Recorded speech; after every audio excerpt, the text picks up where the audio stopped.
عزیزان گرامی قدر، اللہ رب العزت کا ارشاد ہے، پاک ہے وہ ذات جس نے اپنے بندوں کو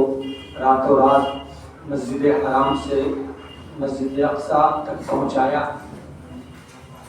اور یہ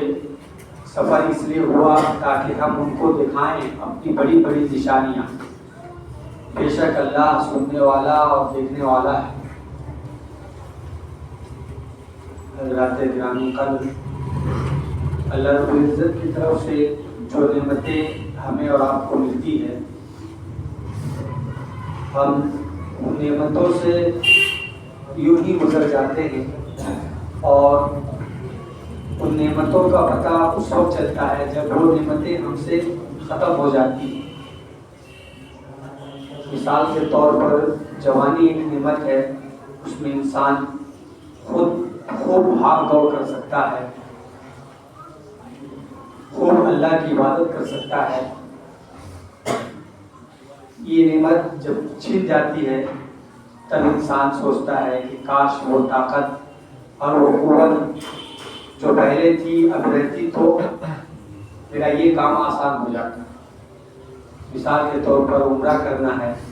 حج کرنا ہے، عمرہ کرنا ہے، کم خرچ میں کرنا ہے، تو ہوٹل سے دوری ملے گی۔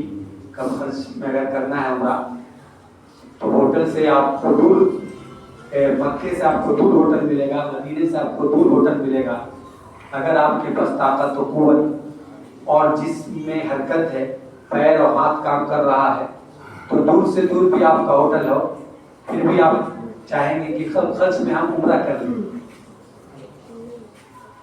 کیونکہ آپ کو عمرے کی سعادت معلوم ہے، آپ کو عمرے کی فضیلت معلوم ہے، ہمیں عمرے کی فضیلت معلوم ہے۔ لیکن یہ اسی وقت ہوگا جبکہ ہمارے پاس طاقت و قوت ہو۔ اور بھی دیگر اعمال دیکھ لیجیے، جو بھی عمل ہے سب طاقت و قوت پوچھتا ہے۔ تو یہ جب رہتی ہے تب آدمی اس کو نہیں توجہ کرتا ہے، اور اس جوانی کی نعمت سے وہ فائدہ نہیں اٹھاتا ہے جو مومن بندہ کو اٹھانا چاہیے۔ پھر ایک جو ہے بال بچے کی نعمت ہے، اللہ تعالیٰ ایسی اولاد عطا کرتا ہے کہ جو آپ کے اشارے پر دوڑ کر چلنے والی ہو، وہ آپ کے اشارے پر اپنی دین قربان کرنے والی ہو کہ بجن کیا تکلیف ہے آپ کو۔ ذرا ان لوگوں سے پوچھئے جن کے اللہ نے اولاد نہ دی کہ کس طرح وہ زندگی کے شب و روز گزارتے ہیں۔ صحت کی نعمت کو دیکھ لیجئے، ہم دوا خانے کے پاس سے گزرتے ہیں، ڈاکٹر کے پاس سے گزرتے ہیں، ہاسپٹل کے پاس سے گزرتے ہیں، اور ہم یوں ہی گزر جاتے ہیں۔ ذرا ان سے پوچھئے جو میڈیکل اسٹور پر لائن لگائے ہوئے ہیں، جو ہاسپٹل میں او پی ڈی میں نمبر لگے ہوئے ہیں، ذرا ان سے پوچھئے جو مہینوں کا جن کا علاج میں جا رہا ہے کہ یہ صحت کتنی بڑی نعمت ہے۔ اسی طرح تمام نعمتوں کو آپ اور ہم دیکھیں تو جب تک وہ نعمت حاصل رہتی ہے، میسر رہتی ہے، تب تک ہم اس کی قدر نہیں کرتے اور سرسری طور پر اس سے گزر جاتے ہیں۔ لیکن جب وہ نعمت چھن جاتی ہے تب جب ہم اس کی قدر کرنے لگتے ہیں اور وہ فائدہ مند نہیں ہوتا ہے۔ اللہ رب العزت نے ہمارے اور آپ کے آقا کو عرش معلیٰ پر بلا کر، وہاں پر بلا کر جہاں پر جبریل علیہ السلام بھی آگے جانے سے کتراتے ہیں، جہاں پر جبریل علیہ السلام کے پر کام نہ کر پاتے ہیں، اور جہاں پر کسی کا گزر نہیں ہوا، ایسے اعلیٰ اور معظم اور بڑی جگہ پر ہمارے اور آپ کے آقا کو بلایا جاتا ہے، اور ہمارے اور آپ کے آقا کو 50 وقت کی نمازیں بطور تحفہ دیا جاتا ہے۔ نعمت بطور نعمت، فاذکرونی اذکرکم، کہ مجھے یاد کرو میں تمہیں یاد کروں گا۔ ذرا غور کیجئے اللہ تبارک و تعالیٰ نے کتنا بڑا مرتبہ اس امت اسلامیہ کو دیا ہے کہ آپ اور ہم اللہ کو یاد کریں، اللہ ہمیں اپنے لسٹ میں یاد کرے گا۔ اللہ تو دیکھتا ہے، سبھی کو دیکھ رہا ہے، لیکن اسپیشل جو اللہ تعالیٰ کا جو بندہ ہوتا ہے، جو اللہ کو یاد کرنے والا ہوتا ہے، اللہ تبارک و تعالیٰ اپنے فرشتوں کے درمیان، مقرب ترین فرشتوں کے درمیان، بڑے بڑے فرشتوں اور فرشتوں کے سرداروں کے درمیان ذکر کرتا ہے۔ تو اللہ تبارک و تعالیٰ نے جب ہمارے اور آپ کے آقا کو معراج پر بلایا تو بہت ساری نعمتیں دکھائیں اور بہت سارے جہنم کی وعیدیں اور جو جہنم کی چیزیں وہ بھی دکھایا۔ اس طرح دکھایا کہ ایک حلال و حرام میں تمیز نہ کرنے والا آقا بیان فرماتے ہیں کہ جب میں نے جہنم کا سیر کیا اور دیکھا اس کو جو حلال و حرام کی تمیز نہیں کرتا ہے کہ وہ ایک آگ کے دلدل میں ہے اور وہاں سے وہ نکلنے کی کوشش کر رہا ہے اور کوشش کرتے کرتے وہ آگ کے دلدل کی کنارے بھی آ چکا ہے، لیکن جو فرشتہ اس کنارے پر مقرر ہے، جو حلال و حرام کی دنیا میں تمیز نہ کرنے والے تھے، ان کو ایک لوہے کی رڈ سے جو مارتا ہے تو وہ انسان جو حلال و حرام کی تمیز نہ کرنے والا تھا دنیا میں، ایسا اس آگ کی دلدل میں دھستا ہے کہ پھر اس کو کنارے تک آنے میں کافی وقت لگ جاتا ہے۔ یہ منظر بھی دیکھا آقا علیہ الصلوۃ والسلام۔ پھر جنت کا بھی منظر دیکھا کہ وہاں پر کس طرح سے حسین وادیاں ہے، کس طرح سے انسان کی دنیا کی ساری تکلیفیں دور کر دینے والی ساری چیزیں۔ ایک مومن کو اس کو دنیا کا بڑا سے بڑا حادثہ، بڑا سے بڑا غم،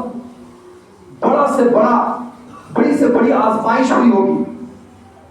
پورا گھر گھرانہ صاف ہو گیا ہوگا، اللہ سب کے گھر کی حفاظت کرے، پورا گھر لٹ گیا ہوگا، اللہ سب کے گھر کی حفاظت کرے، اور بال بچے میں کمی آ گئی ہوگی اور اچانک سے چلتا ہوا بزنس ٹھپ پڑ گیا ہوگا اور گھر میں ماتم چھا گیا ہوگا، بڑے بڑے حادثے پیش ہوئے ہوں گے، لیکن جب مومن کو جنت میں پوچھا جائے گا کہ کیا آپ کو دنیا میں کوئی پریشانی لائی ہوئی، کوئی بھی ذرا سے بھی پریشانی، وہ نعمتوں میں اللہ کے نہا رہا ہوگا اور نعمتوں میں کھیل رہا ہوگا، وہ بولے گا میرا رب مجھے دنیا میں کوئی پریشانی لائی نہیں۔ اس لیے کہ قرآن کہتا ہے نا، آخرت کے مقابلے میں دنیا کی جو ٹائمنگ ہے، آخرت کے مقابلے میں جو دنیا کی ٹائمنگ ہے، پوری دنیا کی ٹائمنگ وہ ایک غم کا مرحلہ نہیں، وہ کسی کے عزیز کے جانے کا والا جو غم 4-5 دن رہتا ہے، مہینوں دن رہتا ہے، وہ نہیں، پوری پیدائش سے لے کے انسان کی موت تک کا جو وقت بتایا ہے قرآن کریم نے آخرت کے لحاظ سے کہا کہ ساعتن، 1 گھنٹہ، اور دیگر آیت کریمہ میں بتایا گیا کہ دن بھر کا معاملہ، یہ معاملہ دونوں کے لیے ہوگا، مومنوں کے لیے بھی، کہ وہ تو دنیا کی زندگی گھڑی 2 گھڑی کی معلوم ہوگی، آخرت کی جو انلیمیٹڈ جو ٹائم ہے، انلیمیٹڈ، اس کے سامنے دنیا کی گھڑی 2 گھڑی، پل بھر کی گھڑی۔ تو ایک مومن بندہ تو اپنی پوری حیات کو، پوری زندگی کو پل 2 پل کا سمجھے گا، تو وہ پل 2 پل کی زندگی میں جو کوئی حادثہ پیش آیا ہوگا، جو کوئی غم کی چیزیں پیش آئی ہوگی، جو کچھ پریشانی آئی ہوگی بال بچوں کی وجہ سے، یا پھر رہنے سہنے کی وجہ سے، یا تجارت کی وجہ سے، یا نفع و نقصان میں سے، حلال و حرام میں سے تمیز کرنے میں، یا گھاٹا اور فائدے میں سے، وہ کیا اس کو یاد رکھے گا؟ وہ بولے گا رب تبارک و تعالیٰ کوئی دنیا میں پریشانی نہیں، کوئی ٹینشن نہیں، کوئی غم لاحق نہیں۔ اس کے مقابلے میں جو دنیا میں نعمتوں میں نہا رہا ہوگا، سونے کی بسکٹ پر سو رہا ہوگا، سونے کی بسکٹ کھا رہا ہوگا،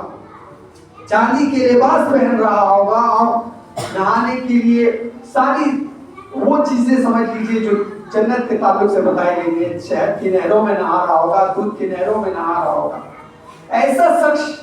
جب آخرت میں ایمان نہ ہونے کی بنیاد پر، رسول اللہ صلی اللہ علیہ وسلم کی باتوں پر عمل نہ کرنے کی بنیاد پر جب اس سے پوچھا جائے گا، نعمتوں میں نہا کر گیا، اڈانی امبانی جیسی زندگی گزار کر گیا ہے، اس سے پوچھا جائے گا کہ کیا دنیا میں تم کو کبھی بھی کچھ آسانی اور خوشحالی لاحق ہوئی تھی؟ وہ کہے گا مجھ کو دنیا میں کچھ بھی آسانی لاحق نہیں ہوئی، کوئی نعمت لاحق میں نے نہیں پایا، اور دنیا کی کوئی لذت سے میں لطف اندوز نہ ہو سکا، اور دنیا کی کوئی فراوانی سے میں فائدہ نہ اٹھا سکا، دنیا کی کوئی لگژری سے میں نے فائدہ نہیں اٹھایا۔ وہ یہ کہے گا، اس لیے کہ آخرت کی جو ہولناکی اس کے سامنے ہوگی، اور دنیا کے پل دو پل کی پوری زندگی اور اس میں کی ہوئی عیاشی ذرا سی بھی یاد نہیں رہے گی انسان۔ ہمارے آپ کے آقا نے اس سارے منظر کا اپنی آنکھوں سے مشاہدہ کیا ہے۔ سورۃ النجم، لقد رأى من آیات ربہ الکبریٰ، آقا علیہ الصلوۃ والسلام نے اپنے رب کی بڑی بڑی نشانیوں کا اپنی آنکھوں سے مشاہدہ کیا، اور فرمایا ما زاغ البصر وما طغى، نہ آنکھ نے کوئی غلطی کی ہے، نہ ذہن سے کوئی تجاوز کیا گیا ہے، کچھ نہیں۔ در حقیقت آقا نے ہمارے اور آپ کے جنت و جہنم کے سارے منظر کو دیکھا، اور آ کر اپنی امت کو بطور ہدایت بتایا کہ دیکھو بڑی خطرناک چیز ہے، وہاں یہاں کی پل بھر کی لذت، پل بھر کی